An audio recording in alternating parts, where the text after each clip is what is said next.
Bonjour à tous et bienvenue aux nouveaux abonnés. Donc, notre calendrier de l'Avent avance. Aujourd'hui, on est au numéro 21. Et oui déjà. Comme vous pouvez le voir sur ces photos, on a déjà réalisé de très nombreux projets et assez variés, mais tous faciles. Alors pour les nouvelles, sachez que tous les tutos sont en barre d'observation et que tous les projets peuvent être réalisés individuellement et repris tout au long de l'année. Il suffit juste de changer les décos.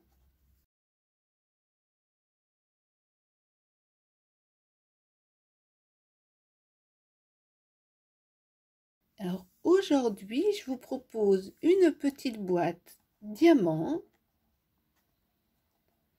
Voyez, très sympathique.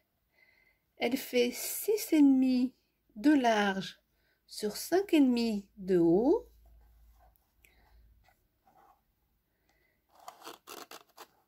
Elle s'ouvre comme ceci. Donc elle a une assez grande contenance. Personnellement, je la trouve toute mimi. Elle n'est pas trop grande. Vous pouvez la mettre dans une assiette pour faire une déco de table, mais suffisamment grande pour pouvoir mettre quand même beaucoup de choses à l'intérieur. Alors, elle vous tente? Allez, c'est parti! Pour faire notre boîte diamant, il nous faudra un morceau de 29 cm sur 20,5. Moi, je vais utiliser du papier blanc de ce bloc-ci de chez Action, mais vous pouvez directement prendre un papier déco. On va prendre notre feuille du côté des 20,5. On marque un pli sur toute la longueur à 2 cm, puis à 8,5 et on fait le pli sur toute la longueur. Et le dernier pli à 14 cm. On retourne la feuille d'un quart de tour vers la droite de façon à avoir notre pli de 2 cm en haut. Vous vous alignez à 6,5. Vous placez votre lame à 8,5, c'est-à-dire sur votre pli. Vous appuyez et vous remontez. D'accord? On fait la même chose à 13 cm. On s'aligne. On emmène la lame à 8,5 sur notre pli. On appuie et on remonte. On se met à 19,5. On emmène la lame à 8,5 sur le pli. On appuie et on remonte. On s'aligne à 26 cm. On pousse notre lame jusqu'à 8,5 sur le pli. On appuie et on remonte. Vous voyez, vous obtenez vos découpes directement sur le trait. Vous voyez, c'est très pratique. Il n'y aura pas besoin de prendre les ciseaux. Mais si vous n'êtes pas à l'aise, je vais vous mettre le gabarit tout de suite. Donc vous retournez complètement la feuille. Vous vous alignez à 6,5. Vous emmenez votre lame à 6,5, c'est-à-dire sur le trait. Vous appuyez, vous remontez. Vous alignez à 13 cm. Vous poussez votre lame à 6,5 sur votre pli. Vous appuyez, vous remontez. On s'aligne à 19,5. On s'aligne sur notre pli, c'est-à-dire à 6,5 et on remonte. Pour la dernière coupe, on s'aligne à 26 cm. On place notre lame sur notre pli ou à 6,5 si vous voyez mal votre pli et vous remontez.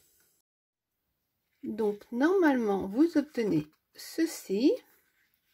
Vous voyez sur ce schéma qui, je vous le rappelle, est téléchargeable sur Facebook sur le groupe Muriel Scrap, le groupe, je vous mets le lien en barre d'observation. On est venu couper tout ça. Et là. Ce qu'on va faire maintenant, c'est qu'on va venir marquer nos triangles. Donc c'est très facile puisqu'on va partir tout simplement d'une intersection à l'autre, d'une intersection à l'autre, puis après dans l'autre sens. D'accord? Alors moi je trouve que c'est plus rapide de faire tous les plis dans un sens d'abord,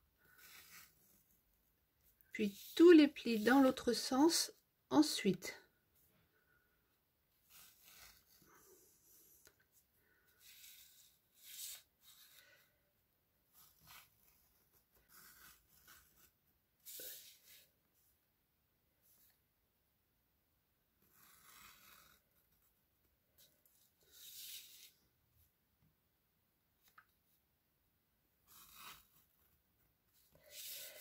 Et on n'oublie pas le tout petit ici et le tout petit ici. Donc quand nos plis sont marqués, on va commencer à faire la découpe. Donc la première languette ici, ça va être notre languette qui va servir à ouvrir et fermer. Donc vous pouvez soit biseauter les angles, soit les arrondir. Ensuite, avec ma règle, je vais venir m'aligner sur le premier pli. On est d'accord? Le premier, surtout pas le deuxième. C'est ce que j'ai fait à l'instant. Il a fallu que je recommence. Et je pars d'ici. Vous gardez la languette, ne la coupez surtout pas. C'est pour ça que j'ai fait mes arrondis d'abord. Comme ça, je suis sûre de ne pas me tromper et de ne pas venir la couper. Et là, je coupe tout.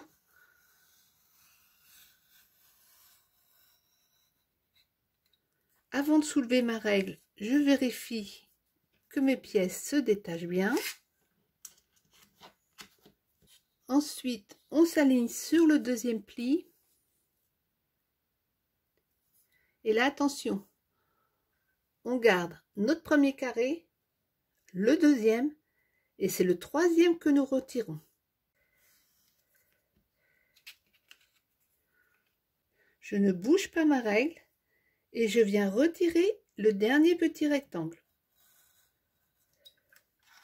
Je retourne d'un quart de tour. J'aligne ma règle sur le pli du petit triangle et je le retire. Il nous reste à retirer ce petit rectangle, donc je m'aligne sur le pli.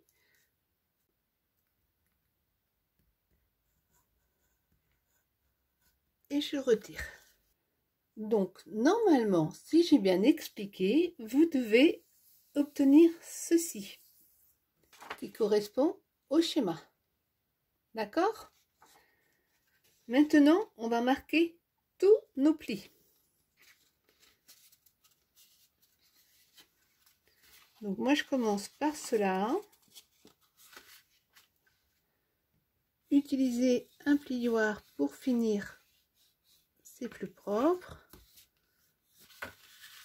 Je marque ensuite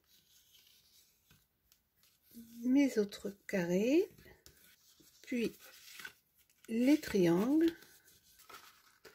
Donc vous voyez, quand vous utilisez une pointe fine pour marquer plutôt que le plioir, ça se plie tout seul.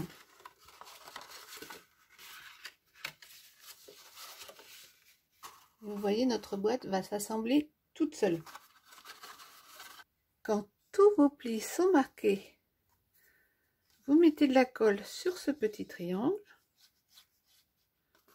et vous venez le coller comme ceci à ras. Vous appuyez bien en vous aidant de vos doigts à l'intérieur puisqu'on ne peut pas se mettre à plat. Ici, ça va être le devant de la boîte. On voit bien que ça va venir se fermer par-dessus. Donc, ces deux languettes, vous les rabattrez en dernier. Vous en prenez une. Vous mettez de la colle. Vous rabattez celle-ci. puis vous rabattez les 2 dernières languettes.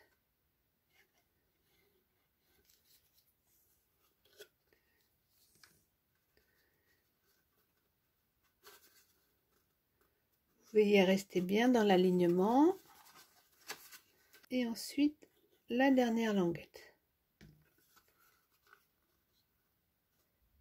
Avec votre plioir, vous venez bien appuyer pour bien faire adhérer. Donc ensuite, cette languette viendra se rabattre dedans. Et là, comme je fais la boîte en même temps que je la filme, et bien, je me rends compte qu'en ayant juste arrondi mes angles, ça ne va pas passer et qu'il vaut mieux biaiser. Donc, on rattrape. C'est ça qui est bien en scrap, c'est qu'on peut se tromper.